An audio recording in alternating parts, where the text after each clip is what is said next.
Your support means the world. Quick question, where are you listening from today? Which city? Which country? Drop it below. Now let's dive into today's story. The fluorescent lights of Mount Sinai Hospital pierce through Grant Dodson's consciousness like needles.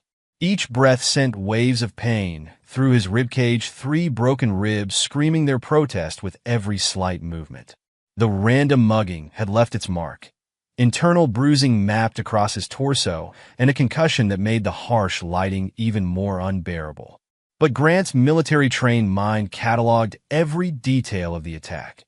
The precise strikes, the professional stance, the calculated force meant to deliver a message rather than end a life. A nurse bustled in, checking his vitals with mechanical efficiency. "Your pain levels, Mr. Dodson?" "Manageable," Grant replied, his voice steady despite the fire in his chest. The nurse raised an eyebrow, but said nothing. She'd seen enough patients to know when someone was understating their pain, but something in Grant's steel-gray eyes told her not to push the issue. As director of cybersecurity at Global Tech Solutions, Grant had spent the past week analyzing irregularities in the company's secure servers. Small discrepancies that most would overlook, but to his trained eye, they formed a pattern.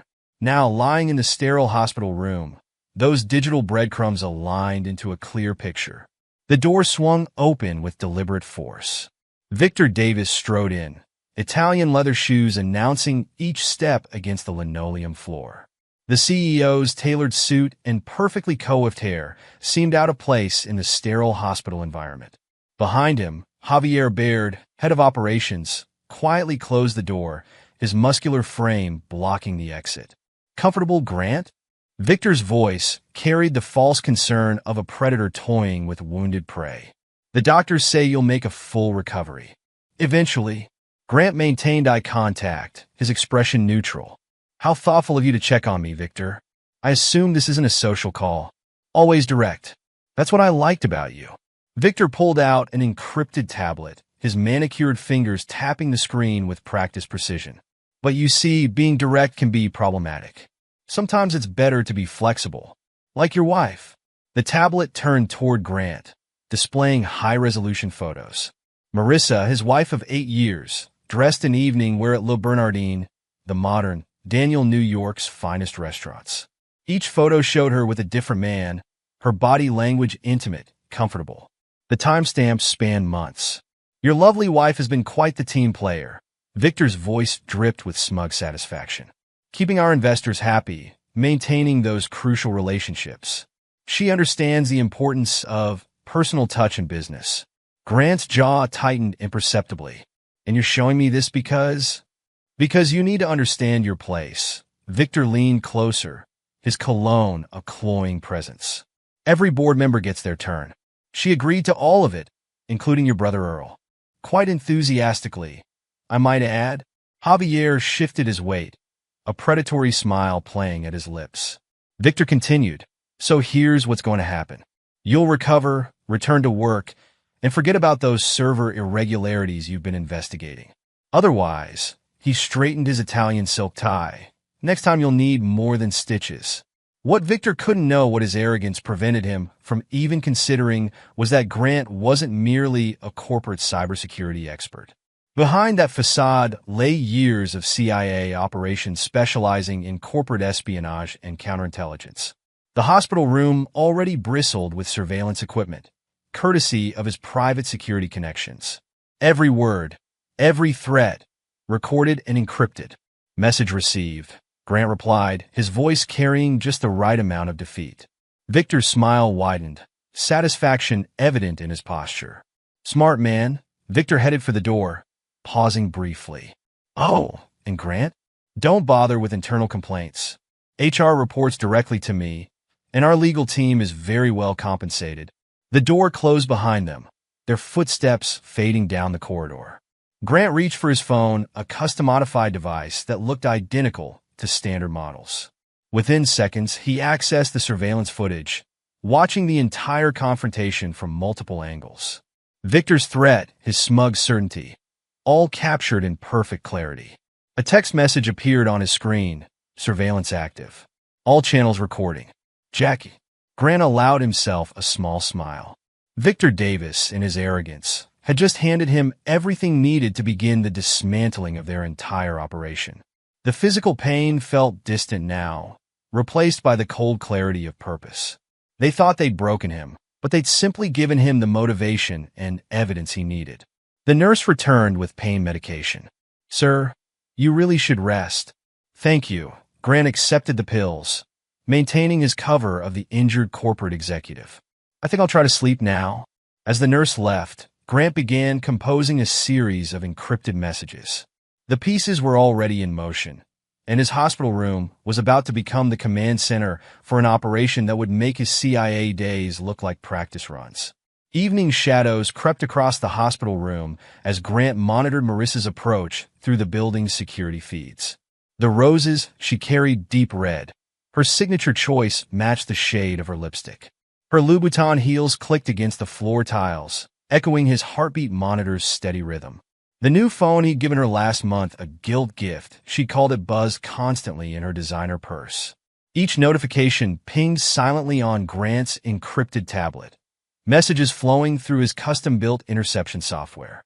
Years of intelligence work had taught him patience. Now it was paying off as fragments of conversation painted an increasingly darker picture. "Just walked in. He's stable but suspicious. We'll update after." Marissa's text to Victor appeared on Grant's screen. "Keep him calm. Tomorrow's investor meeting is crucial."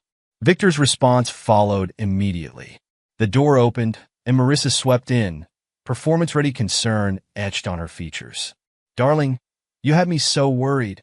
She placed the roses beside his bed, her movements practiced and precise. The diamond tennis bracelet on her wrist, not his gift, caught the fluorescent light. "Rough day at the office?" Grant asked mildly, watching her check her phone for the third time in 2 minutes. "Just some charity event planning with Faith," Marissa replied, not meeting his eyes. "You know how demanding these fundraisers can be." Grant's tablet silently displayed another intercepted message. "Dinner with Peterson confirmed for Thursday. Usual arrangement. Must be exhausting," he commented. "All those dinner meetings." Marissa's perfectly manicured fingers stilled on her phone. "The foundation requires a lot of networking. I imagine Le Bernardin's private dining room is perfect for networking." Grant's voice remained steady, controlled. "Though Daniel seems to be your preferred venue lately." Color drained from Marissa's face, but she recovered quickly, too quickly for someone truly caught off guard. "Have you been spying on me?" "Interesting choice of words," Grant replied, pulling up the photos Victor had shown him earlier. "These were courtesy of your friend Victor. He paid me a visit earlier." "You had no right," Marissa began, but Grant cut her off. "No right? To know my wife is sleeping with board members to facilitate corporate fraud." His voice carried no anger, only cold precision. "To discover my own brother is involved?" Instead of denying it, Marissa's face transformed, dropping her carefully maintained facade. "You want to know the truth? Fine. I'm a free woman, and I can do whatever I want." Her voice dripped with contempt. "You're so focused on your precious ethics, your rigid morality. Do you know how boring that is? How limiting?" "And Earl? Was he limiting too?" A cruel smile played across her lips. "Your brother understands ambition. He knows what it takes to succeed in this world. Unlike you, hiding behind your computers and principles." Grant's fingers moved across his tablet, executing commands that would seal her fate. "Then you're free to explain your ambitions to my lawyers." Every intercepted communication, every damning message, transferred to his secure server with a single press. "You're bluffing." Marissa's confidence wavered slightly. "Victor will destroy you, like his thugs tried to." Grant's smile didn't reach his eyes. "You should ask him about the surveillance footage I have of his visit today. Or should I send that to the board first?" Marissa's phone buzzed again. This time, Grant read the message aloud. "Make sure he stays down. Victor seems concerned about my recovery. You don't understand what you're dealing with." Marissa grabbed her purse, previous pretense abandoned. "They'll bury you?" "No, Marissa. You never understood what you were dealing with." Grant's voice carried the weight of his CIA years. "But you're about to learn." She stormed out, heels clicking furiously against the floor. Through his surveillance network, Grant watched her immediately dial Victor's number in the hallway, panic evident in her rushed movements. His own phone lit up with a message from Jackie McLean. Video surveillance archived. Starting legal preparations. Need anything else? Yes, Grant typed back. Access to Global Tech's private server room. Tonight. The response came quickly. Already done. Your brother's credentials still work. Grant settled back against his pillows, mind already mapping out the next phases of his plan. Marissa thought she was free to do whatever she wanted. Victor believed money and violence could solve any problem. They were about to discover how wrong they were. His ribs ached with each breath, but the pain felt distant now, overshadowed by the cold satisfaction of pieces falling into place. In the CIA, he'd learned that revenge was a dish best served systematically, methodically, with every contingency planned for. The roses Marissa left behind caught the last rays of sunlight, their deep red matching the color scheme of his surveillance footage. Soon, they would all learn that his principles weren't limitations, they were weapons, honed by years of covert operations and waiting for the perfect moment to strike. The night shift had settled over Mount Sinai when Grant activated his secure communication network. The hospital room shadows concealed an array of surveillance equipment, transforming the sterile space into a covert operations center. Each device had been meticulously placed during routine medical checks by staff members who owed him favors from his CIA days. His first call went to Jackie McLean. The encrypted line connected after 2 rings. I was wondering when you'd call. Jackie's voice carried the sharp edge he remembered from their agency days. Those weren't amateur bruisers who worked you over. Professional hit squad, Grant confirmed, checking the surveillance feed of the hospital corridor. Victor's getting sloppy, hiring ex-military for corporate intimidation. I've been monitoring Global Tech's financial transfers since you flagged those server irregularities, Jackie replied. They're running something bigger than simple corporate espionage. The money trail leads through shell companies in Dubai, Cayman Islands, and some interesting accounts in Switzerland. My wife's been busy. Grant's voice carried no emotion. Need you to start official proceedings tomorrow. Make it loud, make it public. Already drafted the paperwork. But Grant, Jackie paused. Your brother's involvement complicates things. Earl's signature appears on some very questionable documents. Family ties don't protect traitors. Grant accessed Global Tech's secure server through his brother's stolen credentials. Earl made his choice. He'll face the consequences. Like old times then, Jackie's smile was audible. I'll have a team ready by morning. Your hospital stay just became our forward operating base. The call ended as Grant's surveillance system alerted him to approaching footsteps. The pattern matched his brother's gait, slightly favoring the left leg from an old college football injury. Earl entered without knocking, his expensive suit wrinkled from a long day of damage control. Jesus, Grant. Earl's concern seemed genuine, but Grant noticed his right hand twitching a tell from childhood that signaled deception. These attacks on our executives have to stop. The company needs you back. Attacks? Grant raised an eyebrow. I thought I was the victim of a random mugging. Earl's hand twitched again. You know what I mean? Victor's worried about corporate espionage. These security breaches must be keeping him up at night, Grant interrupted. Almost as much as those private dinner meetings with my wife. The color drained from Earl's face. Grant, I can explain. Can you explain the offshore accounts too? Or should I ask Faith about those charity galas she's been organizing? You don't understand. Earl's voice hardened. The company was going to collapse. The investors were pulling out. Marissa, she suggested a solution, and you just happened to agree? Grant's voice carried deadly calm. My own brother. It was business. Earl straightened his tie, composure returning. Nothing personal. Funny. Grant smiled coldly. That's exactly how I see what's coming next. Earl's hand moved toward his phone, but Grant's voice stopped him. I wouldn't. Unless you want the FBI to receive evidence of your involvement in international money laundering right now. You're bluffing. Earl's confidence wavered. You don't have access? Check your email. Earl's phone buzzed. His hands shook as he opened a message containing detailed records of his illegal transactions, complete with dates, amounts, and offshore account numbers. That's just a copy, Grant continued. The originals are already secured. Walk out of here, make any calls, and they go directly to the federal authorities. What do you want? Earl's voice cracked. Nothing. The investigation is already in motion. I just wanted you to know who triggered it. Grant's monitor beeped steadily. Family ties don't excuse betrayal, brother. Earl backed toward the door, his carefully constructed world crumbling. Victor will what? Send more thugs? Launch another investigation? Grant's laugh held no humor. Tell him I look forward to his next visit. The surveillance cameras could use more footage. After Earl's hasty departure, Grant's phone lit up with a message from Jackie. Board member Peterson just booked a flight to Switzerland. Want me to flag it? Let him run, Grant replied. The net's already in place. His surveillance system captured Earl making frantic calls in the hospital parking lot. Each conversation was recorded, transcribed, and added to the growing evidence file. The pieces were falling into place faster than expected. Another message from Jackie appeared. Your sister Faith just accessed the Charity Foundation's accounts. Want me to block the transfers? No, Grant typed back. Let them all make their moves. It'll make the takedown cleaner. The night deepened outside his window, but Grant remained alert, monitoring multiple screens as his enemies scrambled to protect themselves.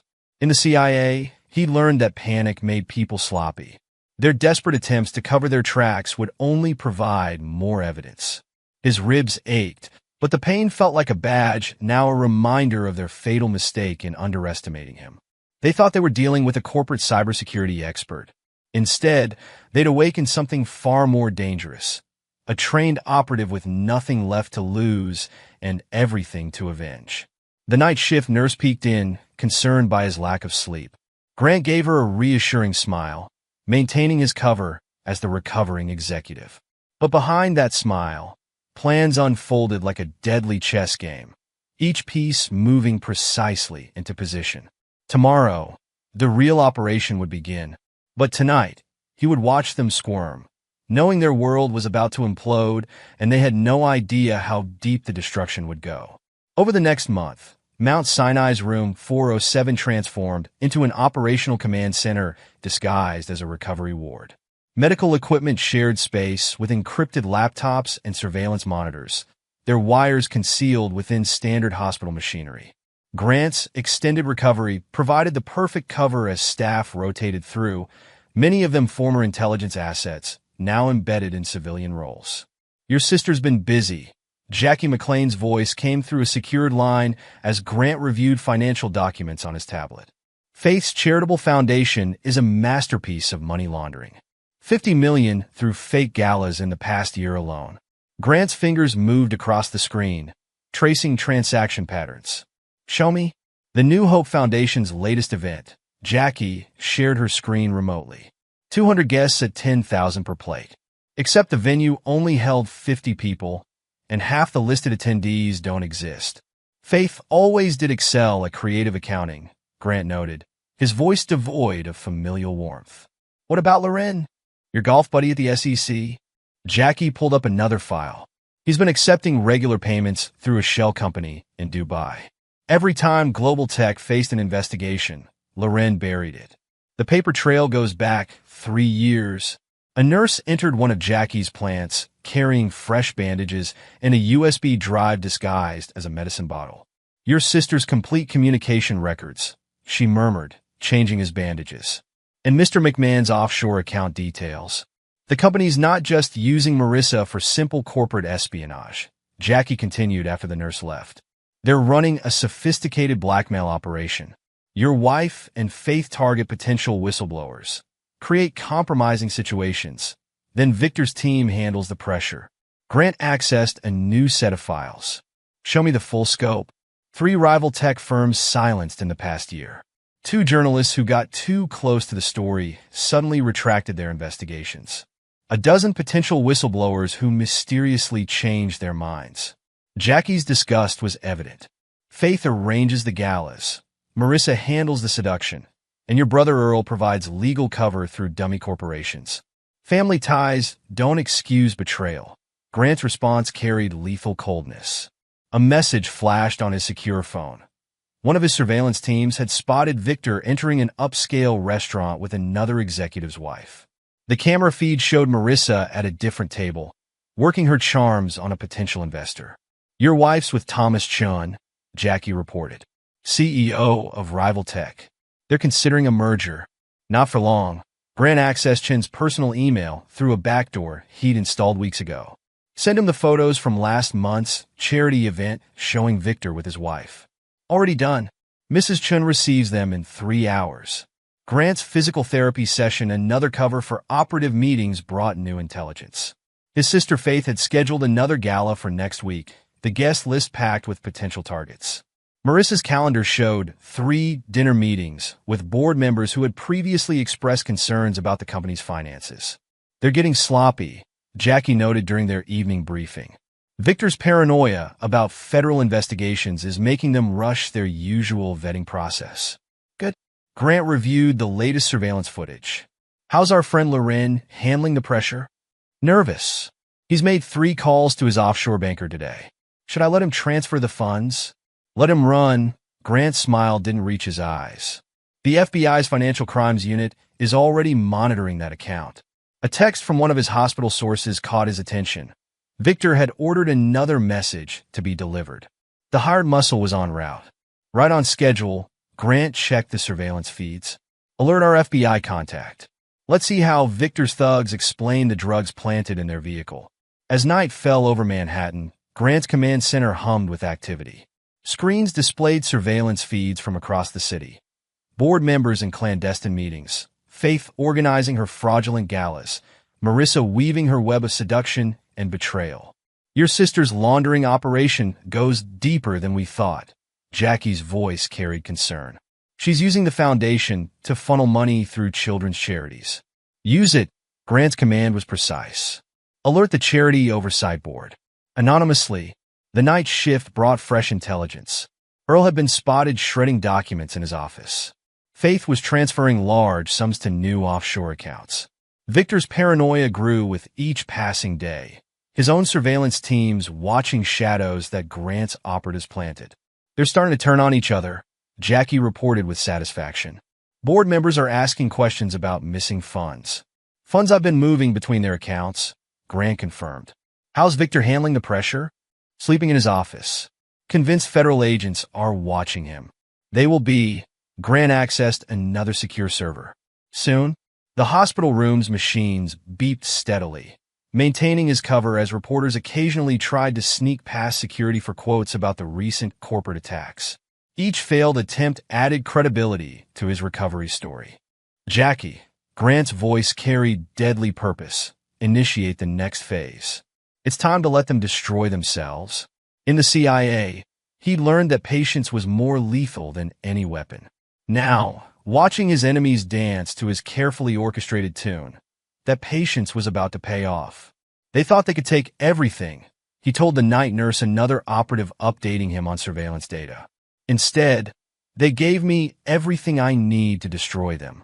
The command center screens flickered with new data, each piece of intelligence another nail in Global Tech's coffin. The investigation had revealed depths of corruption beyond even his initial suspicions, but Grant's cold smile showed no surprise. They'd chosen their paths. Now, they would face the consequences. Grant initiated his counterattack with surgical precision from his hospital command center. The late-night glow of multiple screens illuminated his face as he accessed Marissa's compromised phone, his fingers dancing across the keyboard with lethal purpose. "Time to let them taste their own medicine," he murmured, crafting personalized messages to each board member. To Richard Maxwell, head of finance, hints about Victor embezzling pension funds. To James Sullivan, senior vice president, evidence suggesting Earl was cooperating with federal investigators. Each message carried just enough truth to make the lies believable. "Their paranoia's reaching critical levels," Jackie reported through the secure line. "Maxwell just withdrew $10 million from the company's emergency fund. Using credentials I planted on Victor's personal laptop," Grant confirmed, monitoring the digital chaos unfolding. Sullivan's already called 3 emergency meetings with legal. His surveillance feed showed Victor pacing in his office at 3 a.m., phone pressed to his ear. "What do you mean Maxwell accused me of theft?" Victor's voice carried barely contained panic. I want those files traced. Find out who's accessing our systems. Grant's trap was springing perfectly. Each board member received slightly different versions of the same alarming news, each crafted to maximize suspicion and distrust. Through Marissa's phone, he sent seemingly misdirected messages about internal betrayals and federal investigations. Sir, one of his operatives disguised as a nurse entered with fresh intelligence. Victor's mobilizing another team. Same group that handled your mugging. Right on schedule. Grant accessed his FBI contacts secure channel. Is the package in place? The drugs are planted in their vehicle, the agent confirmed. Strike team, standing by. The surveillance feed showed Victor's thugs approaching the hospital. Their confidence lasted exactly 3 blocks before FBI vehicles boxed them in. The anonymous tip about drug trafficking had been perfectly timed. Victor's watching the arrest through his office window. Jackie reported with satisfaction. He's calling Earl in a panic. Grant activated the recording devices in Earl's office just as his brother answered. The conversation was everything he'd hoped for. What do you mean they found drugs? Earl's voice shook. Those were our best cleaners. Shut up, Victor hissed. The feds are probably listening. They weren't, Grant smiled coldly. But I was. The next phase initiated automatically. Board members began receiving evidence of financial misconduct, each seemingly leaked from another member's email. Grant had spent weeks crafting the perfect trail of digital breadcrumbs, using their own compromised credentials. Maxwell just accused Sullivan of stealing the pension funds, Jackie updated. Sullivan's threatening to reveal Victor's offshore accounts. Send the next package, Grant commanded. Let's see how Faith handles evidence of her charity fraud appearing on her own foundation servers. His sister's reaction exceeded expectations.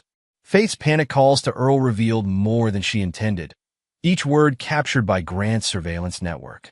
The donation records are public. Faith's voice carried pure terror. Everyone can see where the money really went.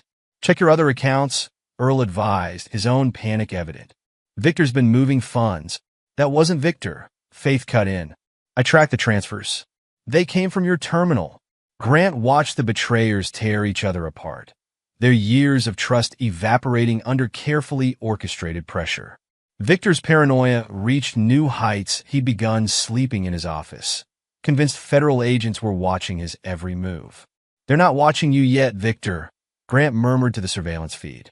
But soon, a message from his FBI contact flashed. The drug bust had yielded unexpected benefits. Victor's thugs, facing serious charges, started talking about other jobs they'd handled for Global Tech. Send copies of their statements to all board members, Grant instructed Jackie. Except Victor. Let him wonder why everyone's looking at him differently.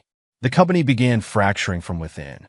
Board members called emergency meetings only to accuse each other of theft and betrayal. Victor's attempts to maintain control only fueled suspicions that he was behind the chaos. Your wife's getting nervous, Jackie noted, monitoring Marissa's communications. She's reaching out to other board members' wives. Perfect timing for them to receive evidence of her dinner meetings with their husbands. Grant's voice carried cold satisfaction. Let's see how those social alliances hold up. The trap was springing perfectly.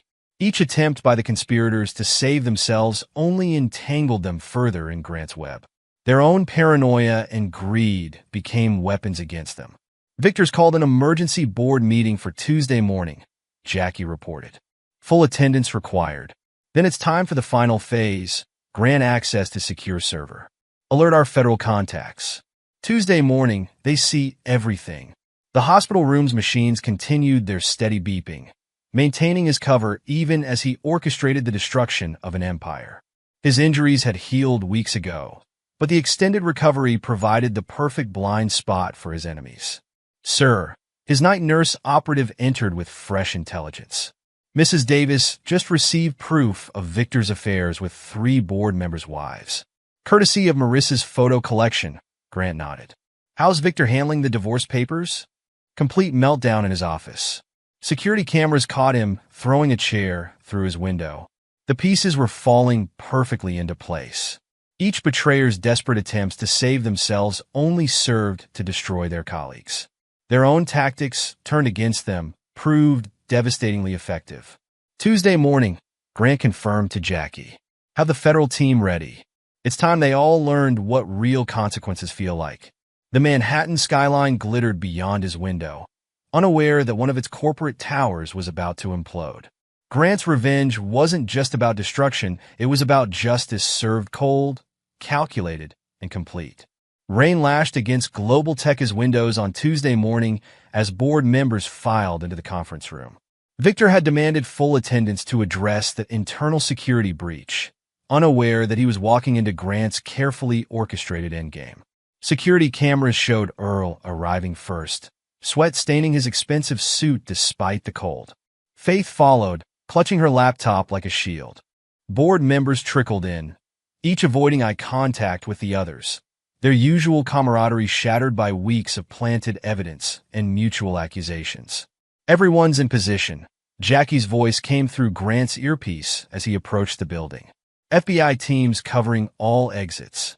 SEC Fraud Division standing by. And Marissa? Grant adjusted his tie, the first he'd worn since the hospital. Front row seat, as requested. She arrived early with Victor. Thunder cracked overhead as Grant entered the lobby, flanked by federal agents. Jackie McLean walked beside him, her heels clicking against marble with predatory purpose. The security guard one of their plants nodded as they passed. Victor's voice carried through the conference room door. "Once we find the leak, we'll contain." Grant pushed open the doors. Silence crashed across the room like a physical wave. 24 faces turned, expressions ranging from shock to terror as federal agents filed in behind him. "Gentlemen," Grant's voice carried throughout the stunned room, "I believe we need to discuss some irregularities in the company's operations." Earl bolted first, making it 3 steps toward the private elevator before finding it locked down. Faith's fingers flew across her laptop, desperately trying to delete files. "I wouldn't bother, sis." Grant nodded toward the main screen. Faith's keystrokes appeared in real time, her deletion attempts broadcasted for all to see. "Every tap is being recorded. This is a private meeting." Victor stood, attempting to project authority. "Security, your security team is currently explaining their recent drug trafficking charges to the FBI." Jackie smiled coldly. "Fascinating what people admit when facing federal time. You can't prove anything." Victor's confidence wavered as agents began distributing documents. "These records are authenticated by 3 independent forensic accountants." Grant cut him off. "Your offshore accounts make interesting reading, Victor. Almost as interesting as the surveillance footage from my hospital room." Color drained from Victor's face. Behind him, board members flipped through evidence packets, each discovering their own damning trail. "The Charity Foundation transfers," Faith whispered, horror dawning. "How did you access your records?" Grant finished. "The same way you arranged those fundraising events. Though I have to admit, using children's charities as money laundering fronts was a new low." Marissa stood, her designer dress a splash of crimson in the gray room. "You don't understand what you were doing?" Grant's voice carried Arctic chill. "Seducing investors to cover fraud? Blackmailing whistleblowers? Or just sleeping with board members for profit?" "Including your own brother," Jackie added, making Earl flinch. Victor lunged suddenly, his composure shattering. His attack ended with him face down on the conference table, Jackie's heel pressing into his back as federal agents read him his rights. "You're making a mistake." Victor spat, handcuffs clicking shut. "Our lawyers will already be facing their own indictments." Grant finished. "Amazing what evidence appears when you follow the money." Around the room, agents moved with practiced efficiency. Faith's laptop was seized, her trembling hands raised as agents read her rights. Board members sat frozen, watching decades of corruption unravel in minutes.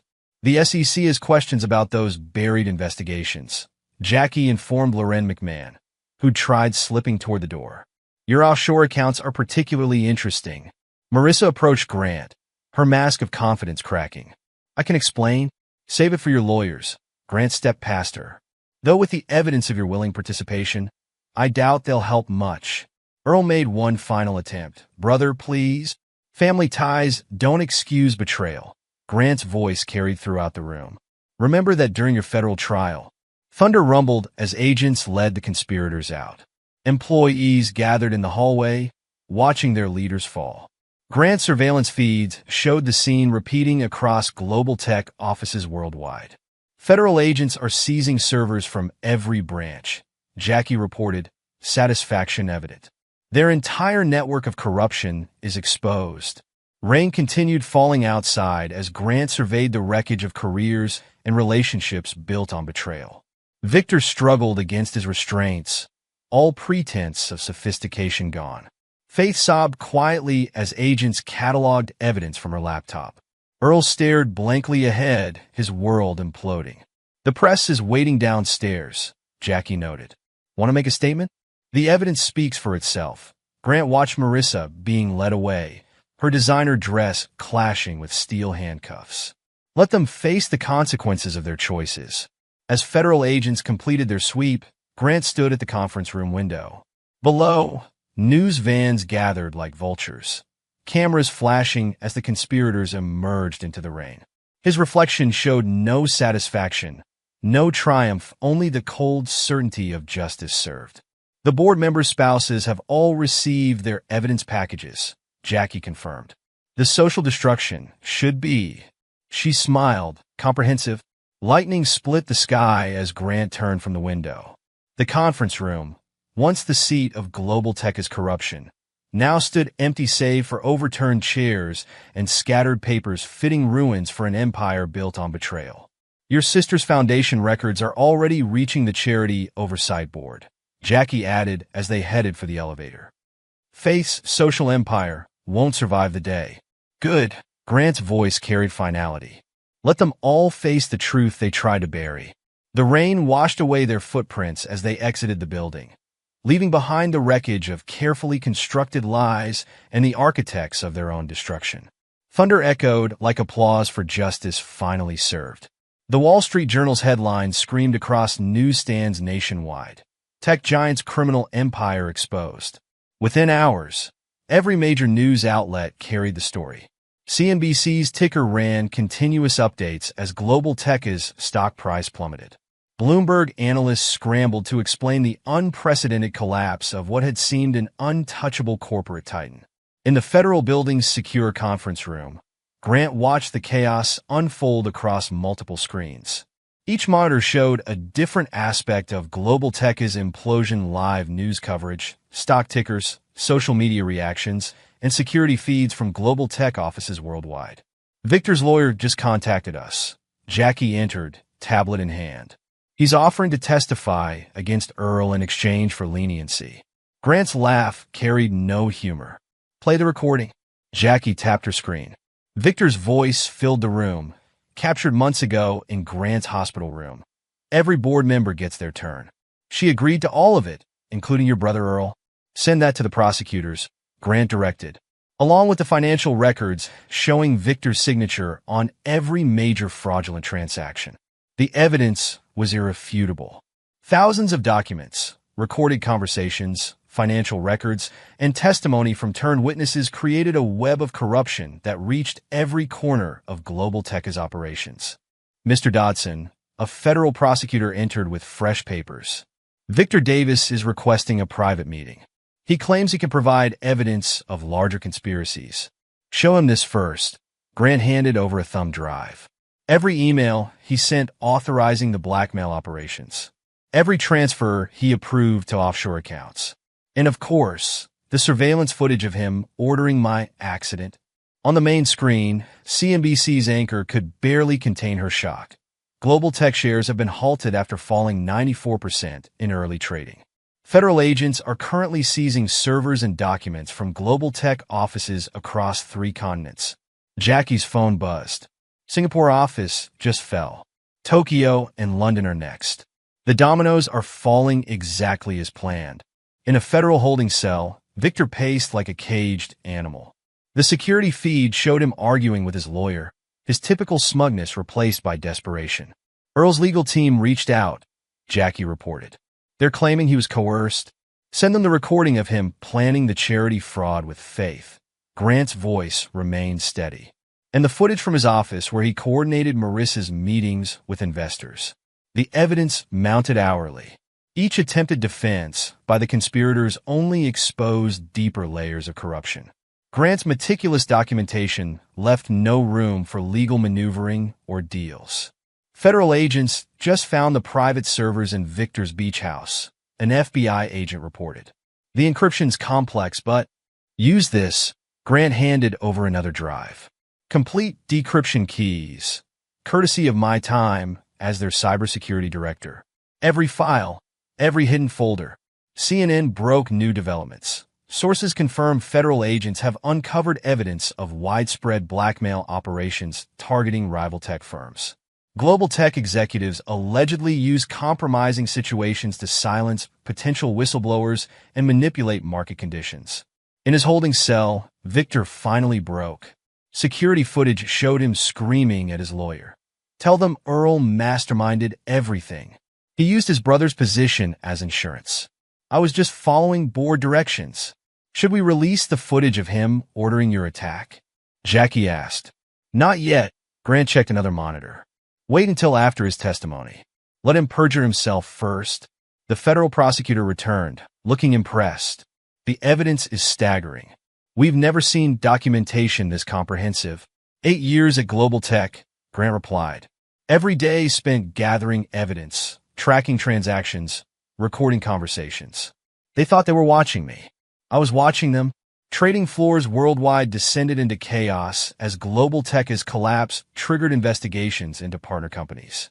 Stock tickers ran red as the contagion spread through the tech sector. Sir, an FBI analyst rushed in. We found something in the Tokyo servers. A secondary blackmail operation targeting Asian markets. Page 247 of the evidence package. Grant responded without looking up. Complete documentation, including dates, targets, and Victor's personal instructions. The afternoon brought fresh revelations. Global Tech's legitimate assets faced immediate seizure. Subsidiary companies scrambled to distance themselves. Partners and clients fled, terrified of being caught in the expanding investigation. Your documentation is bulletproof, the federal prosecutor admitted. Victor's lawyers can't find a single weakness to exploit. They won't. Grant's voice carried absolute certainty. Every piece of evidence has triple verification. Every recording includes metadata proving authenticity. Every financial record shows clear chains of authorization. As evening approached, the full scope of Global Tech's collapse became clear. International markets reeled. Regulatory agencies worldwide launched investigations. The company's market value had evaporated in hours. Grant, Jackie paused at the door. Victor's asking to speak to you directly. Says he can explain everything. No need. Grant stood, straightening his tie. The evidence explains itself. Let him face the consequences of his choices.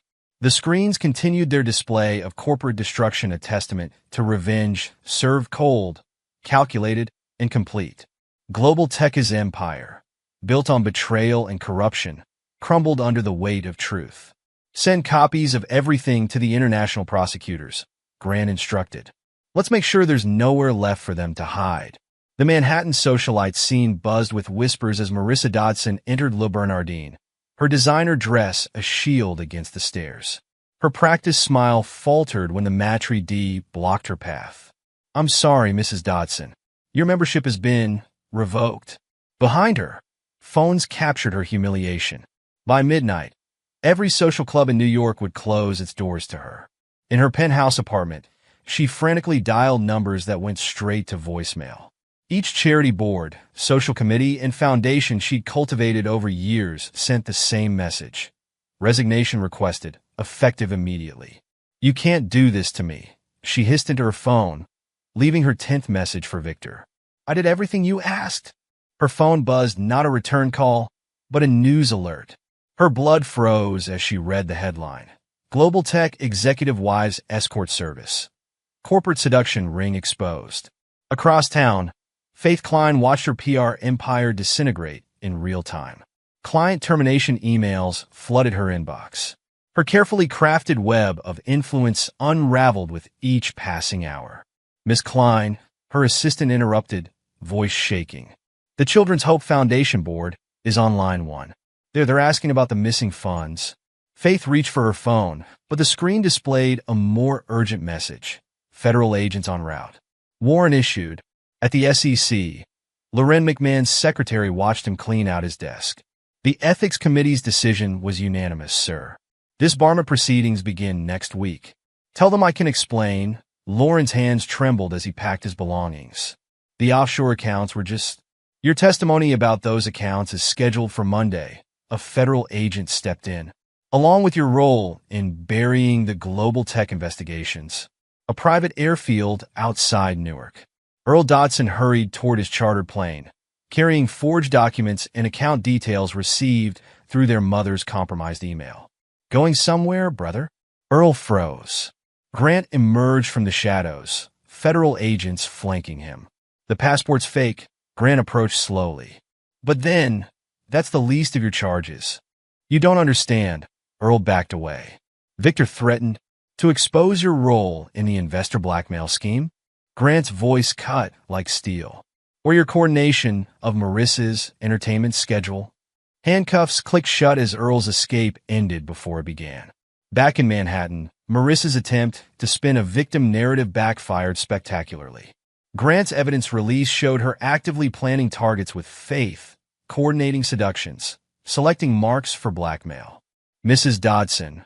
Reporters swarmed as she fled another closed door. Comment on the recordings of you planning executive seductions? Her phone buzzed again. This time, surveillance footage of her meeting with Faith, their casual discussion of targeting specific executives playing across her screen. Destroy him, her recorded voice echoed. I don't care how many men I have to sleep with. The Young Women's Leadership Coalition stripped her chairmanship. The Metropolitan Museum revoked her patronage. Each social pillar she'd built crumbled under the weight of exposed truth. Faith's fall proved equally dramatic. Clients fled not just from scandal, but from evidence of systematic fraud. Her PR expertise turned worthless as her own reputation imploded. Your sister's foundation records went public, Jackie informed Grant. Every fraudulent transaction, every laundered dollar exposed. And the children's charities she exploited? Restitution ordered, plus federal charges for charity fraud. Loren faced his own destruction. The SEC investigation revealed years of buried evidence, bought silence, strategic oversights. His golf club membership once his pride revoked. His legal career ended not with retirement, but disgrace. Each conspirator's personal world collapsed uniquely. Country club memberships canceled. Social circles evaporated. Charitable organizations purged their names from donor lists. They're trying to contact each other, Jackie reported, looking for ways to coordinate their stories. Release the next batch, Grant ordered. Let them see how they betrayed each other. Private emails exposed Faith undermining Marissa. Recordings revealed Marissa plotting against Faith. Each piece of evidence showed their alliance built on mutual exploitation, now crumbling into mutual destruction. Earl's arrest made headlines. Global tech executive caught fleeing country. His attempt at escape added another layer to his charges, another depth to his disgrace.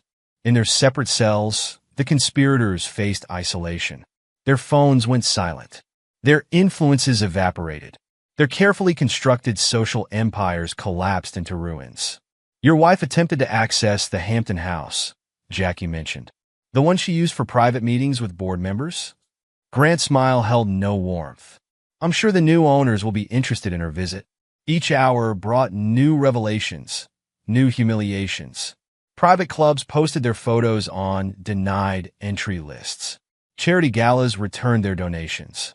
Social circles closed ranks, erasing years of carefully cultivated connections. They thought their social status would protect them, Grant observed as another Society publication detailed their fall. They never understood that reputation, once destroyed, doesn't return. The personal destruction proved as complete as the corporate collapse. Each conspirator faced not just legal consequences, but social annihilation. Their world of influence and privilege shattered, leaving them alone with the weight of their choices. Sir, Jackie entered with fresh reports. Their attempts to contact each other have stopped. The isolation is complete. Grant nodded, watching surveillance feeds of their separate falls. Let them experience what they inflicted on others. Sometimes social death proves harsher than prison. Manhattan Supreme Court hummed with tension as Grant watched Marissa's divorce proceedings unfold. Jackie had ensured the prenuptial agreement stood ironclad, its infidelity clauses particularly devastating. Your Honor, Marissa's lawyer attempted one last defense. My client acted under duress. Exhibit 47, Jackie interrupted, projecting a recording. Marissa's voice filled the courtroom, discussing target selection with Faith. The dumber they are, the easier to manipulate. Pass me the investor list. The judge's gaze hardened. Motion denied. The prenuptial agreement stands. Security escorted Marissa from the penthouse that evening. Her personal belongings fit in 3 designer suitcases, all she'd owned before marriage. The rest, including her carefully curated jewelry collection, remained with Grant. At Rikers Island, Victor received his sentence: life imprisonment for racketeering, attempted murder, and corporate fraud. His final attempt to appear powerful died as guards led him away. Remember who you're dealing with, he shouted at Grant. I do, Grant replied calmly. A convict serving life. Each board member's spouse received personally curated evidence packages. Grant's final act of revenge triggered a cascade of divorce filings across Manhattan's elite circles. The Thompson divorce finalized this morning. Jackie reported from their new office overlooking Central Park. That's the last board member's marriage destroyed. And the offshore accounts? Seized. Every dollar they hid, tracked, and confiscated. The New York Times business section detailed global tech's dissolution. Legitimate assets sold to competitors. Thousands of innocent employees transferred to stable positions. Grant's precision had ensured only the guilty suffered. Faith's plea deal guaranteed a decade behind bars. Her attempt to leverage PR connections failed against overwhelming evidence. A fair sentence, the prosecutor remarked to Grant. Though your sister's charity fraud deserved more. Earl faced 20 years. His choreographed breakdown during sentencing impressed no one, especially after Grant released footage of him celebrating successful blackmail operations. Lauren's disbarment completed his professional execution. His golf clubs gathered dust as he prepared for his own federal indictment. The headline stacked on Grant's desk told the story. Global tech conspirators sentenced. Tech industry's biggest scandal ends in justice. Corporate seduction ringleaders in prison. Jackie entered his office, a new contract in hand. Rival Tech needs a security consultant. Someone who understands corporate espionage from the inside. Interesting timing, Grant signed the papers. No trace of his ordeal showed in his steady hand. Their regular restaurant, 11 Madison Park, provided a fitting backdrop for their victory dinner. The same establishment where Marissa had entertained board members now served as their celebration venue. How does freedom feel? Jackie raised her glass. Complete, Grant surveyed. They chose their paths. I simply ensured they faced the consequences. His phone displayed one final update, Marissa's booking photo from federal custody. Her attempted victim narrative had collapsed against evidence of enthusiastic participation. I freed her from our marriage, Grant remarked. Now she's free to do whatever she wants from a prison cell. The evening news crowned their victory. Justice served in tech industry's biggest scandal. Reporters detailed penalties, prison terms, asset seizures, professional deaths. In his new office, Grant reviewed the aftermath. Global Tech dissolved its corrupt core excised from the industry. Victor serving life. Earl facing decades. Faith imprisoned. Marissa reduced to nothing. Jackie arrived with fresh opportunities, companies seeking protection against similar schemes. Grant's experience made him uniquely valuable. The sun set over Manhattan as they planned their next ventures. The past lay settled, the betrayers punished. Ahead stretched possibilities unmarred by deception. To justice, Jackie proposed. To consequences, Grant corrected, his smile carrying the satisfaction of vengeance perfectly served. Beyond the windows, New York continued its eternal dance. But in boardrooms and prison cells across the city, the architects of their own destruction faced the quiet truth. They'd underestimated the wrong man. The final headline said it all. Global Tech falls, a lesson in corporate justice. Grant closed the newspaper. Chapter finished. Story complete. Victory absolute. Ready for the next challenge? Jackie asked. His answer carried no hesitation. Always. Epilogue 5 years later. The maximum security wing of Bedford Hills Correctional Facility bore little resemblance to the luxurious Manhattan penthouses Marissa Dodson once called home. Her designer wardrobe replaced by prison orange. Her manicured hands now rough from mandatory labor. 5 years into her 15-year sentence, the former socialite's attempts at early release had been repeatedly denied. Through the reinforced glass of the visitor's area, Jackie McLean observed her former opponent's deterioration. Her quarterly checks on key players in the Global Tech case served both professional duty and personal satisfaction. Still claiming duress? Jackie asked the prison administrator. Monthly appeals, he confirmed. The evidence you provided ensures automatic rejection. Surveillance footage showed Marissa's daily routine. Isolation from other inmates who despised her involvement in children's charity fraud. Her commissary account remained empty. The prenuptial agreement's infidelity clause had left her destitute. Across the river at Sing Sing, Victor Davis occupied a cell block reserved for long-term inmates. His attempts to maintain his executive demeanor had crumbled under the weight of prison reality. Multiple inmates had recognized him from the charity fraud scandal, their own children among the victims of his schemes. Davis tried organizing a prison consulting business, the warden informed Jackie, until other inmates discovered his role in exploiting children's charities. He spends most time in protective custody now. The quarterly reports painted a consistent picture. Victor's appeals denied. His attempts at reducing his life sentence rejected by every court. His former connections proved worthless in a system immunized against corporate influence. Earl Dodson's medium security facility in Pennsylvania represented a different kind of fall. 15 more years remained on his sentence, each day marked by the knowledge that his own brother had orchestrated his downfall. Prisoner Dodson requested another family visit last month, his caseworker noted. Let me guess, denied? Jackie reviewed the file. Mr. Grant Dodson's standing order remains unchanged. No contact. Faith Klein's minimum security prison stint offered little comfort despite its lighter restrictions. Her PR expertise counted for nothing as former clients testified against her. 5 more years awaited her, each day bringing fresh news of her dismantled empire. Your sister maintains her weekly therapy sessions, the rehabilitation coordinator informed Grant during his annual review of the cases. Though her attempts at launching a prison consulting practice were denied, Loren McMahon's post-disbarment life unfolded in a small New Jersey apartment, a far cry from his former Manhattan residence. Weekly check-ins with his parole officer replaced power lunches.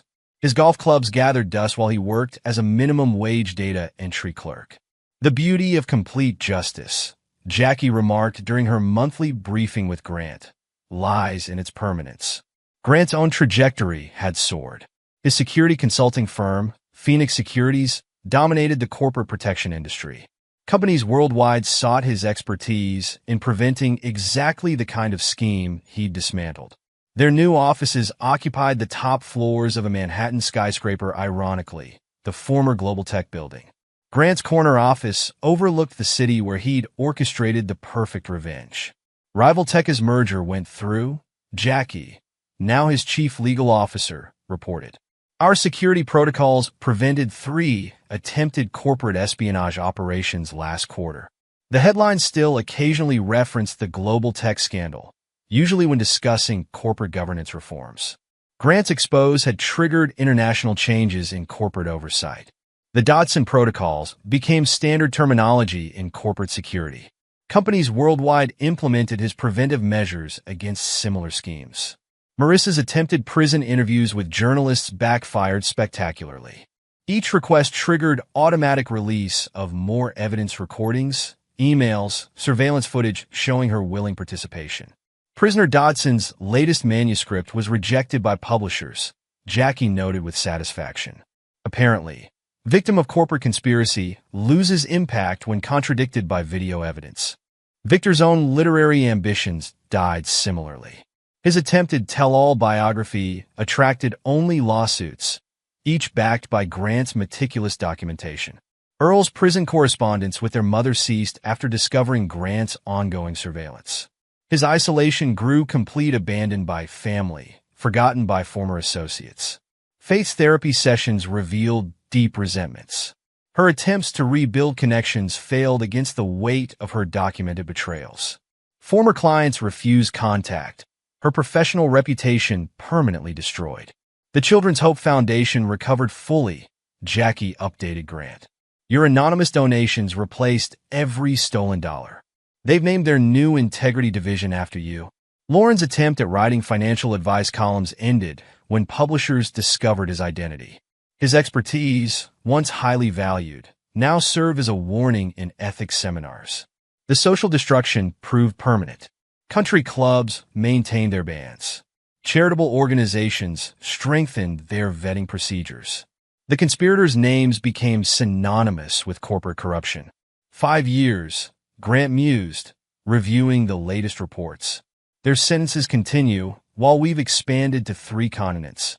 Phoenix Securities' client list included former global tech competitors, each implementing Grant's security measures. His reputation for integrity attracted companies seeking protection against corporate predators. Jackie's legal team had grown to 50 attorneys, each specializing in corporate defense. Their track record remained perfect. No client ever fell victim to schemes like Global Tech's.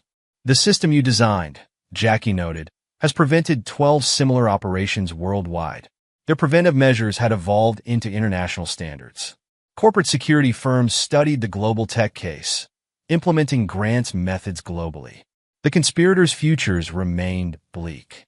Marissa faced 9 more years of imprisonment, followed by lifetime financial ruin. Victor would die in prison, his appeals exhausted. Earl's release in 2039 promised only isolation and monitoring. Faith's eventual freedom in 5 years offered little hope. Her skills rendered useless, her contacts evaporated, her future limited to minimum wage positions under strict oversight. They chose their paths.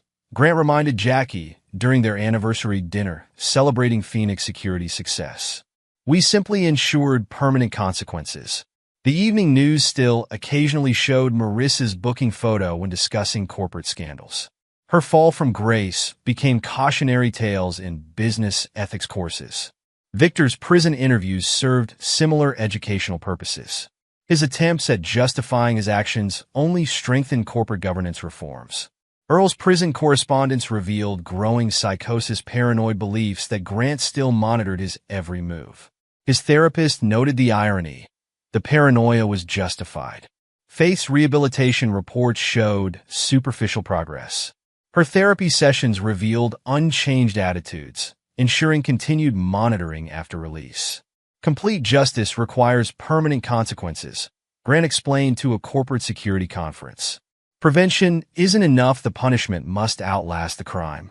Their success grew annually. Phoenix Securities expanded into cybersecurity, preventing digital versions of Global Tech's schemes. Each victory added to Grant's reputation. The conspirators' futures stretched bleakly ahead. Marissa's beauty faded under prison conditions. Victor's health declined in isolation. Earl's mind fractured further. Faith's bitterness deepened. Revenge served cold, Jackie observed, preserves longer. Grant's new marriage to Sarah Chun, CEO of a legitimate tech firm, drew society coverage. Their partnership combined corporate security with technological innovation. The future stretched bright before them, while their enemies faced decades of consequences. Justice, served methodically, proved eternally satisfying. The best revenge, Grant told his corporate clients, lies in ensuring your enemies have decades to regret their choices. Manhattan nights still glittered, but now they watched from the pinnacle of success. Below, in scattered prisons, their enemies served as warnings. Betrayal brings consequences that time only strengthens. The final quarterly report summed it perfectly. Subjects show no rehabilitation potential. Recommend continued maximum monitoring. Justice served permanently. Grant closed the file with satisfaction. The past lay settled, the future secured, and between them stretched decades of consequences for those who dared betray him. To permanent justice, Jackie raised her glass at their regular celebration dinner. To lasting consequences, Grant corrected, overlooking the city where he'd orchestrated the perfect, permanent revenge. The city lights glittered like justice crystallized beautiful, eternal, and absolutely final. And there you have it. Another story comes to an end. What did you think? I'd love to hear your thoughts in the comments below. If you enjoy this story, consider joining our community by subscribing. It means the world to us. For more stories like this one, check out the recommended videos on screen. And I'll see you there.